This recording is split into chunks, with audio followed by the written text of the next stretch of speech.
All right, let's get right into it. You want to know what you're going to get out of this live stream. So, after this live stream, you're going to understand the market movements for the next few weeks. So, if the market has a green day, you're going to be able to process what's going on in the market.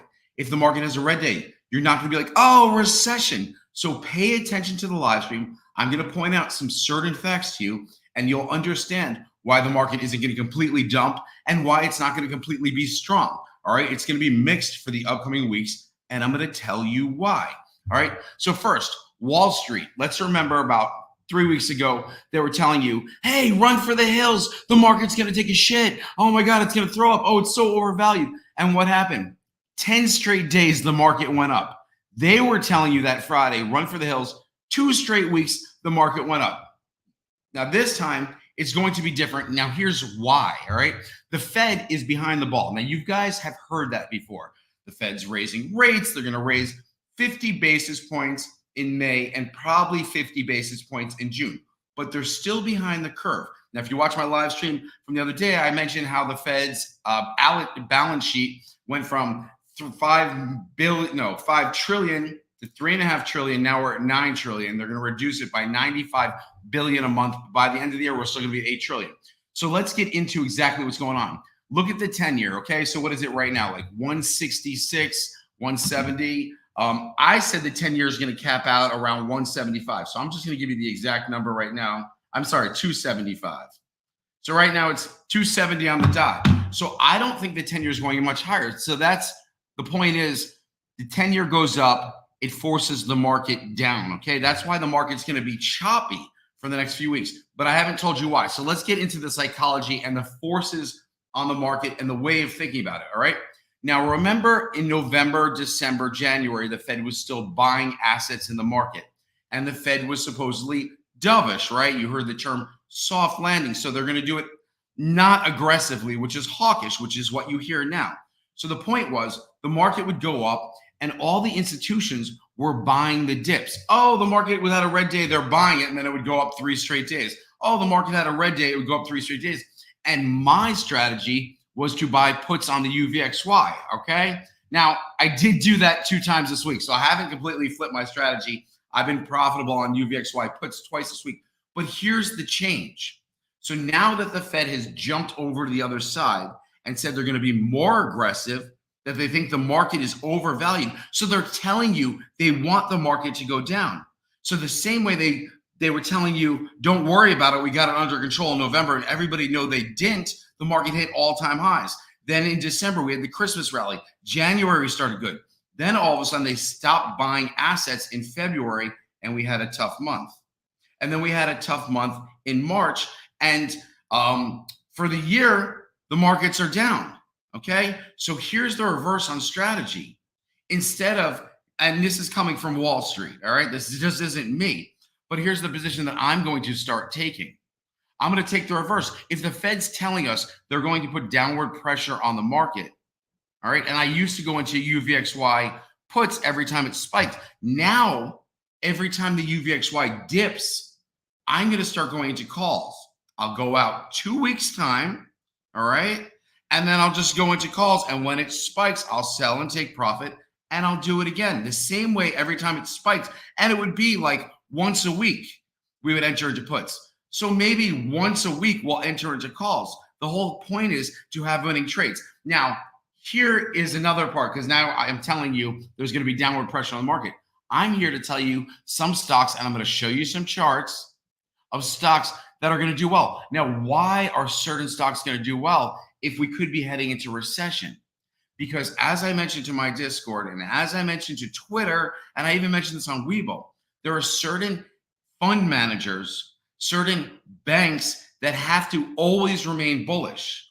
They are not allowed to time the market. They're not allowed to take short positions. They don't play options. They're only equities only. So what they do, and you've heard this term, rotation, what they do is they rotate out of one industry. Let's say they were in oil and gas companies when they were shooting up and oil was going up, right? So they were in like Chevron from $112 to $176. Okay, they took profit and now they're rotating. So you're here this morning. I promised you I'm going to share at least 6 stocks. I'm going to try and bring up some charts as well. Let me just see. So first off, in general, understand you want to be in the industry leaders, okay? And you want to look at price per earnings, their PEs, because the average PE of a SPY company over history has been about 23. So when Meta or Facebook was at 13, when it took a shit on itself and it was 185, and I said, you guys should be buying it. Now analysts are saying, yeah, Meta's got room to run. It's $223. So it's a whole like $40 higher, which is what, like 17%. So now people are jumping on board. But Meta's PE is currently like 18. Okay. It still does have room to run. I also like Google, Amazon, Walmart came out and they're paying their truckers more. That should do well. But let me show you some charts. Let me bring up my first chart here. Hopefully it comes up. There we go. Holy shit. Look at this chart. So this is, I'll bring up the stock for you. JB Hunt Transport. So if you guys did not know, transportation stocks in the Dow have been ripped on. My first two I'm going to show you. Why? Because let's look at the 1 year chart, okay? So 1 year, we're going through COVID. Obviously, transportation stocks are down, because there's less activity. Then all of a sudden, October, as we hit all-time highs, this stock is spiking, and it's all the way up to 194 to 190 to 207. Holy shit, this year. It went up to 217, 218. So let's look at it now. $218 down to $172, okay? 218 down to 172 is 46 points. It's like 25% in literally a month. So my friends on Wall Street are telling me the same thing. And I'm like, dude, this is just oversold. And it is oversold as a long-term investment. So Wall Street will start buying small positions. They're not going all in today. So when I point out stocks like this, I'm not telling you 172 is the perfect price because holy shit, it could go down to 166. But if you wanted to buy 100 shares at 172 and it goes down to 166, you buy another 100 shares. The point is, let's look at transports over a 5-year run, right? Over 5 years, it tends to move higher. This is a nice looking chart. So this sell-off, in my opinion, again, you might be able to get it for 166 right here. Yep, that makes perfect sense. It could consolidate more because we know the markets are going to be tough. So that's one stock, which is Dow Transports that they're going into. Now, let me see if I can pull up another stock that is also Dow Transports related. Okay, the 10-year just popped to 271 this morning. Again, should put downward pressure on the markets. But let's look at Union Pacific, which is UNP. All right, let me pull that up. All right, got it. Let me pull up the chart here. Boom. Okay, so let's look, and you're going to see a similar chart. Okay, Union Pacific's currently at 242. So we'll look at the 1 year chart. All right, Union Pacific being a rail company. As we're doing this Build America Better, we're going to fix the bridges and shit like that. These rail companies should increase. Their efficiency should pick up. So again, looking at the 1 year chart, yeah, okay, it was as low as 196. That would be a great time. If you told me I could get it at 196, I'd be loving 196, but it's not 196 yet. So it spiked up again, October, November, Dow Transports, they all went higher. Nice chart. And this one, right, 280, and now you're at 240, let's say. So that's 40 points off. That's about 15%. So this one could also go down a little more just because it's showing you a turnaround, and I'll show you the 1 month. All right, just because it's showing you a 2-day turnaround, which you're seeing. Okay, hopefully you guys can see this. Let me move it up. Just because you're seeing this 2-day turnaround right here at the bottom right corner doesn't mean that it's turning around for good. So again, starter position, this is the 3-month chart. Starter position in here, we're currently at 242. So starter position 242, knowing it could potentially go down to, here we go, 238. And that's the 3-month chart. Yeah, so let's look, because I don't think it's going lower than 238, which is what you're seeing. That's why you're seeing some buying right in here. Probably went to 238 that day. People are like me on Wall Street. They understand, okay, here's a little support. So they're buying in at the support level. It still means it could go a little lower, but there is a second stock for you. So now I've given you 2 Dow Transport stocks that are severely beaten up over the course of maybe even like a week or two. All right. So I'm going back to my watch list here. And again, I'm telling you how to enter into these positions. If you have whatever money you have, say you have a small account, $1,000, buy one share, it's $242. That's it. One share. Now have a strategy to get out. The strategy to get out would be a previous top. So it's 270, it would be 17%, 18%. But these are safer plays. Why? Because in the last 2 weeks, they're extremely beat up. All right, let's take a look at Walmart chart. All right, so that's an interesting chart as well. Why? Because Nigerian, a couple other people believe this one could pop to 170 relatively soon. Numbers were strong. So in a beat up market, you can see it 156 and change, 157 pre-market. Let's go to the 3-month. And what do you guys see? Can you see the bottom right of the chart? Let me just make sure I have it on the screen. I do not. So now I do. So Nigerian thinks it can go to 170. It's currently 156 and change. But why does he say that? Leading into earnings, 1, 2, 3, 4, 5, 6, 7. You got 10 straight inflow days. We were sitting right about 150, something like that. We had a couple of members in the group had call options that made a killer yesterday.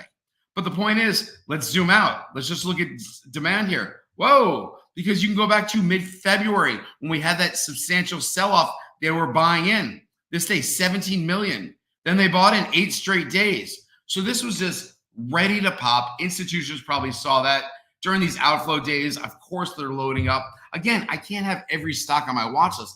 But if I was watching this stock from the beginning of March, man, I would have loved to have told you guys it's going to pop because that was obvious. So I don't think this one's done running.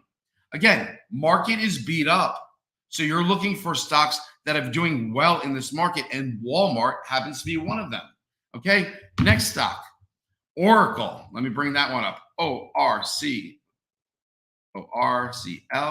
Oracle Corp. All right, let's look at the 1 month. Again, $81.50. Here we go. Extremely light volume. Can you guys see the bottom of the screen here? Ever since this date, all right, and where do we pop to on this date? 81.67.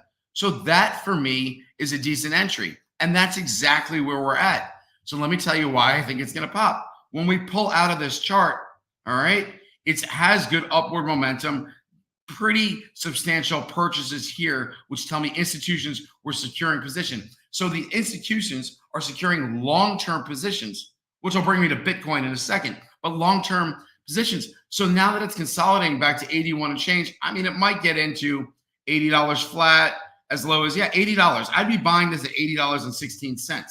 So yeah, if it's off 2% today, I'm going to be buying Oracle. All right. Before I talk about Bitcoin, I'm going to show you one more chart, Micron Technologies. Now I like this one for a completely separate reason. Let me pull up the chart and show you. Let's look at the 3-month.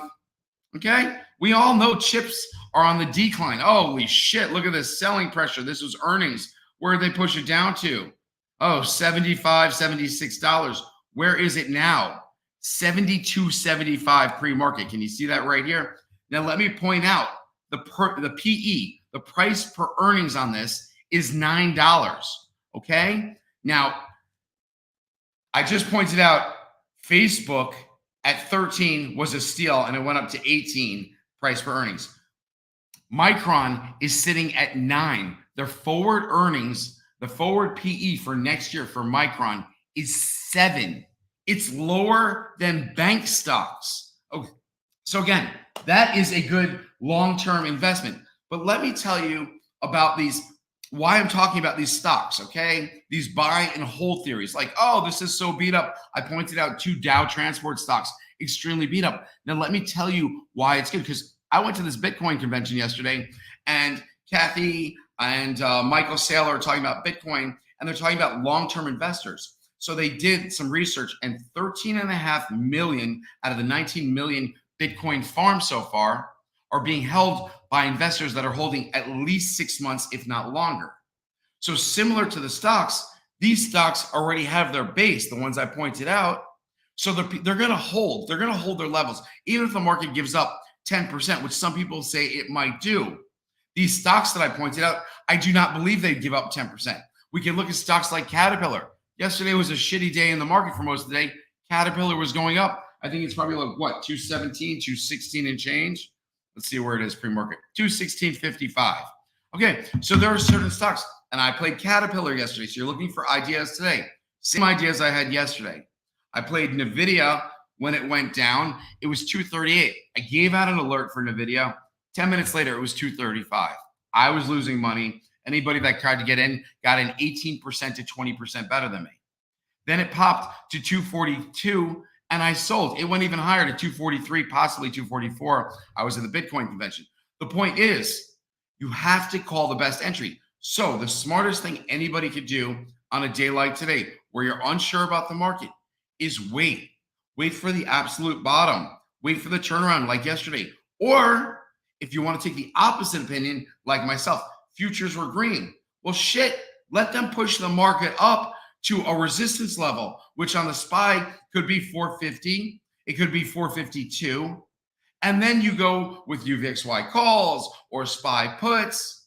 And that's a step and repeat, because I don't think the market's going to shoot up. So here's a psychology. And for the ones that have stayed with me, you're going to really appreciate this lesson, because it's going to tell you what I started in the beginning and tell you market direction.